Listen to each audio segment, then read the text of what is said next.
EDS-HT, Ehlers-Danlos Syndrome hypermobility type, is a genetically heritable connective tissue disorder that's related to but distinct from other heritable connective tissue disorders, Ehlers-Danlos syndrome and Marfan syndrome.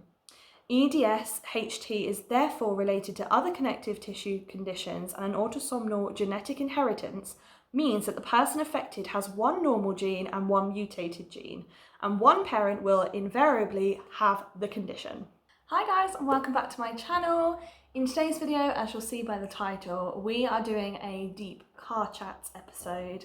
However, it's slightly different, so I'm not going to call it that because obviously one, I'm not in the car, and two, it's not really the topics that I'm planning on talking about in my deep car chat. This is kind of just a life update. Now, I've talked about this quite a bit on my Instagram. I haven't gone into loads of detail because I've been saving that for this video. But if you do not follow me on there, then I'll leave my Instagram name here on the screen and you can go and check me out. If you do follow me there, then thank you for coming over to my channel. I really appreciate it. Don't forget to like and subscribe down below if you haven't already. And let's get into the video.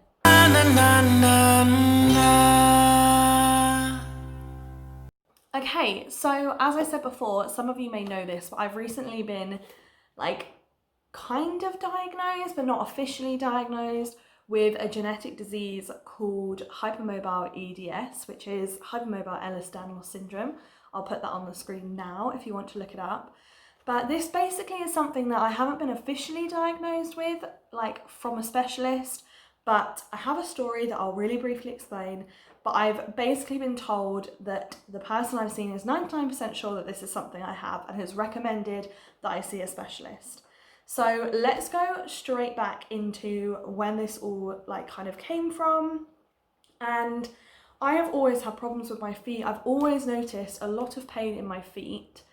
For a very long time, I've had surgery on my feet when I was about 18 years old.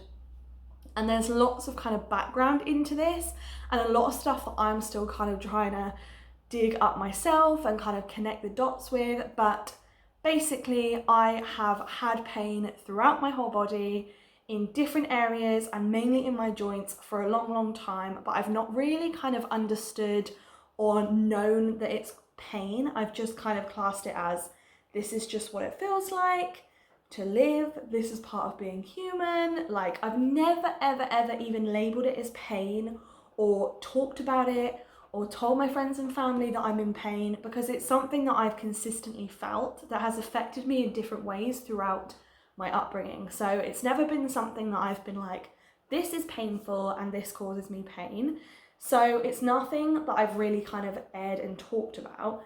So the only person that really would kind of have an idea of what was going on with my body is my husband, and obviously our conversations and our life is private, it's just us two that live together, so no one else would see anything that goes on at home or behind the scenes.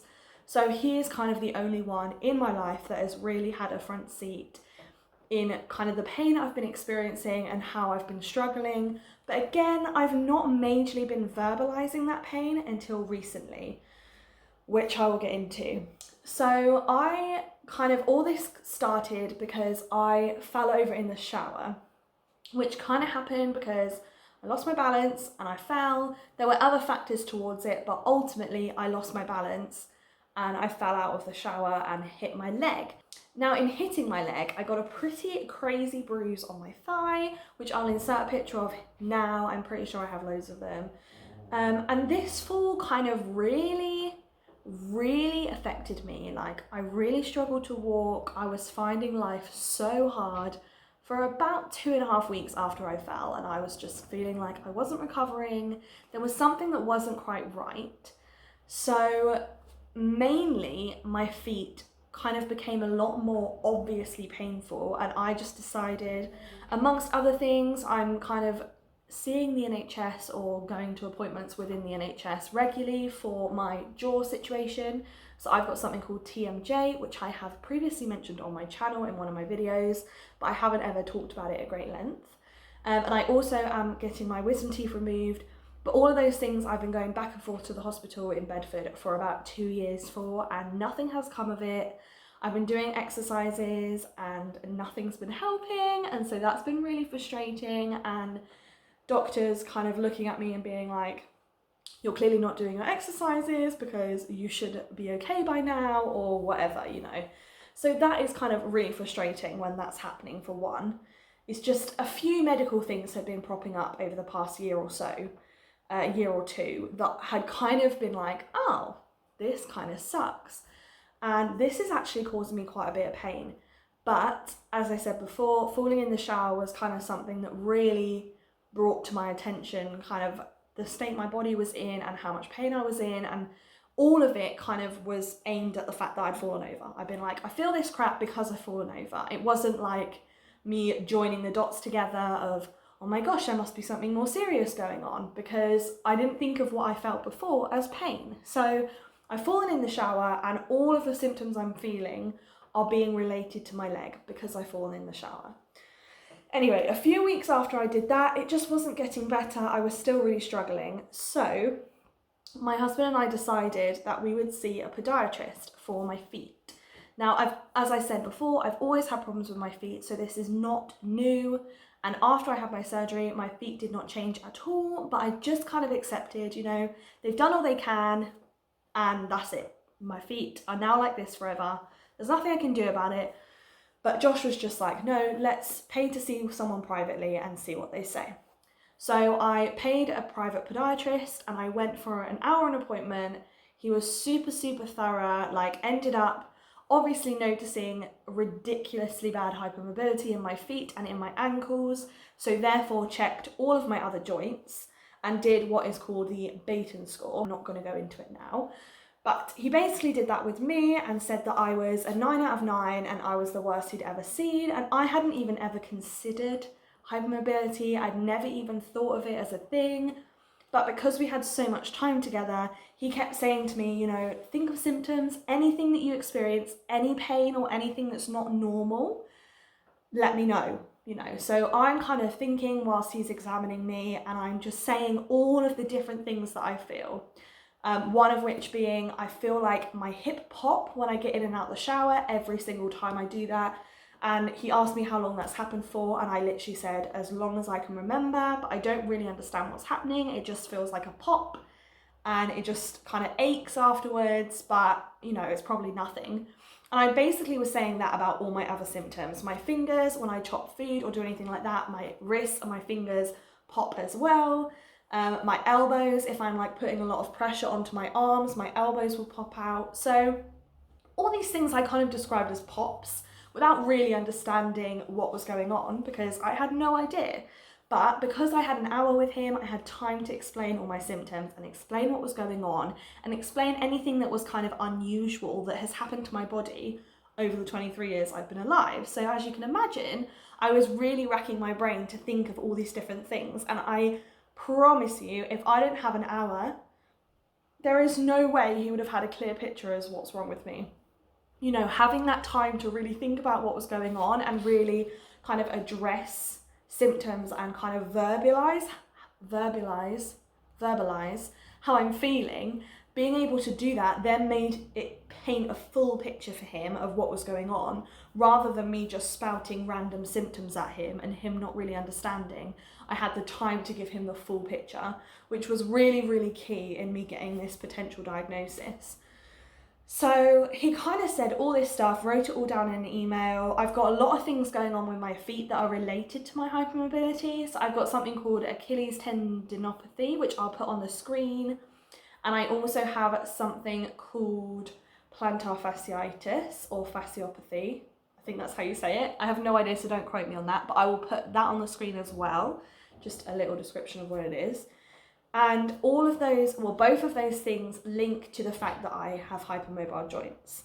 So part of the reason I have those problems is because of my hypermobility. So going back into after I'd been to this appointment, obviously I'm coming home and I'm like, Josh, there is a reason that I struggle so much. There's a reason I've never enjoyed working and really struggled. There's a reason I'm tired all the time. Like, everything that I'd been feeling that I thought was normal and part of being alive kind of just got told, you know, I got told that's not normal. that's not how it feels to be alive, you know, like that is not normal symptoms of life. So it kind of really opened my eyes and made me notice obviously things that I already knew were happening, but it made me look at it totally differently, because no longer am I thinking, oh, my hip just pops. I'm now looking at it like, oh, my hip is actually partially dislocating because I have hypermobility in my joints, and this probably isn't something that I should just let happen. Or is it something that's okay to happen? Do I just carry on when my hip pops out, you know?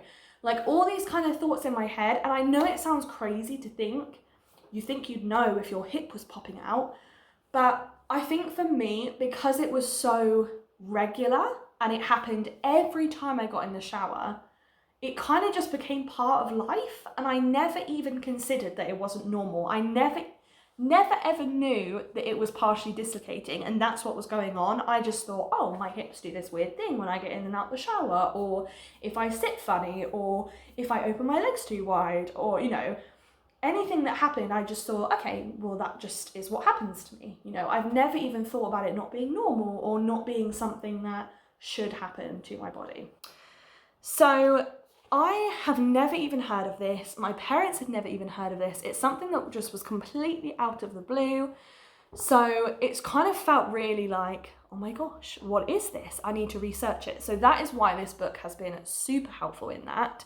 So this book kind of goes into what a syndrome is, the symptoms that you can get relating to this condition, which is EDS-HT. So as you can see, I have been learning a lot and I've been figuring out a lot about what's going on with my body, and it's pretty overwhelming, it's pretty crazy, and we're kind of in the process of getting a referral. So whether we go privately or whether we go through the NHS, I think we're more leaning towards going privately, just because we can be seen a lot sooner and we can see a specialist who's been recommended. So this has been super helpful in terms of finding someone that I can be referred to get an official diagnosis and to get some proper help with how to deal with my symptoms and with what's going on with me. So this is kind of where we're at in the journey. This is the start of it all. It's kind of a little bit of background in what's going on with me at the minute, and also how I've kind of got to this point. But it's pretty crazy, and I'm kind of in the limbo at the minute of like, is it bad for me to push through? Is it okay for me to push through? If I push through, will I make it worse? If I push through, will I not make it worse? How to manage my fatigue, because so I saw something that was really super helpful, which I'll say now. And it was basically like EDS, hypermobility type, is a connective tissue disorder, as I've already said. That means that the muscles and my joints are loose and unstable. So a normal person's muscles and joints are obviously working really hard to get that person moving. But for someone who has hypermobility and someone who has a connective tissue disorder like EDS, their muscles and their joints are working like a lot harder when doing basic tasks such as walking or cleaning or walking up and down the stairs or having a shower. All of those things that a lot of people just do naturally and don't even think about. For me, I find them quite challenging, and I've always just kind of pushed through it, not really understanding. But now that I understand, I'm kind of torn in this kind of world where I'm feeling pain and symptoms, but I'm not sure whether it's safe for me to push through them or whether it's going to do more damage or what's going on. That's kind of the place that I'm in at the minute. Where I was going with this is what I've been up to. I haven't had much energy recently, so I'm really struggling to keep on top of my videos. But I want to make sure that I do, because it's important to me, because I enjoy it, and I want to be consistent because I know that's also important. And a lot of people have said to me to talk about my situation and to talk about what's going on, because I have been a bit more verbal about it on my Instagram. So I've had a few messages saying that I should film a video about it. So this is it. It's super chill. It's super like relaxed and unprofessional. But this is all I could manage to do this week, so I really hope you still enjoy it. If you do, give it a big thumbs up and subscribe down below. If any of you have any advice for me, or if you have EDSHD yourself and would like to give me some advice and some pointers and some information about it, I would always really appreciate that. Or if you have experienced a chronic illness and just have some advice and want to lend me some support, then I also will appreciate that. You can either leave a comment down below, or you can come over to my Instagram, as I said, and send me a message. I would always really appreciate that. So thanks so much for watching, guys. I really hope you have a great week, and I will see you next week. Bye.